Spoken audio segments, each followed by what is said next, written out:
શ્રી ગણેશાય નમઃ.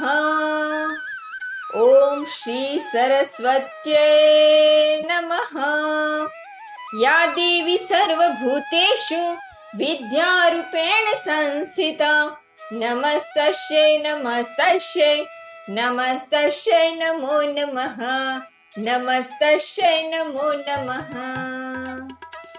સમસ્ત ગ્રંથોનો સાર એટલે શ્રીમદ ભગવદ્ ગીતા.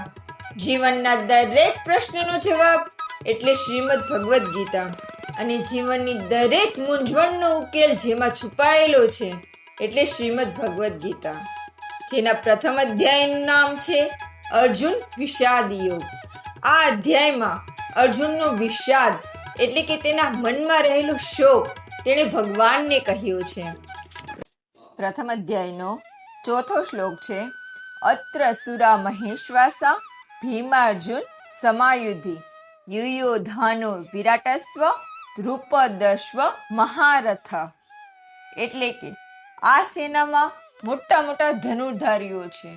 ધનુર્ધારીઓ એટલે કે જેઓ ધનુષ વિદ્યાને ખૂબ જ સારી રીતે જાણે છે, ધનુષ વિદ્યામાં જે ખૂબ જ ઉત્તમ છે.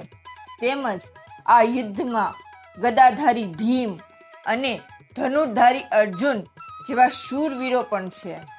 તેમજ યુયુધાનો એટલે કે રાજા સાત્યકી, વિરાટસ્વ રાજા વિરાટ, દ્રુપદસ્વ મહારથી રાજા દ્રુપદ, ધૃષ્ટકેતુ રાજા ધૃષ્ટકેતુ, ચેકિતાનઃ રાજા ચેકિતાન, કાશીરાજસ્વ બળવાન રાજા કાશીરાજ, પુરુજિત રાજા પુરુજિત, કુંતીભોજ રાજા કુંતીભોજ, સભ્ય પુરુષ શ્રેષ્ઠ સભ્ય રાજા, યુધામન્યુ પરાક્રમી યુધામન્યુ, ઉત્તમોજાસ્વ બળવાન રાજા ઉત્તમોજા, સૌભદ્રોહો સુભદ્રા પુત્ર અભિમન્યુ, દ્રૌપદેયાશ્વ અને દ્રૌપદીના 5 પુત્રો.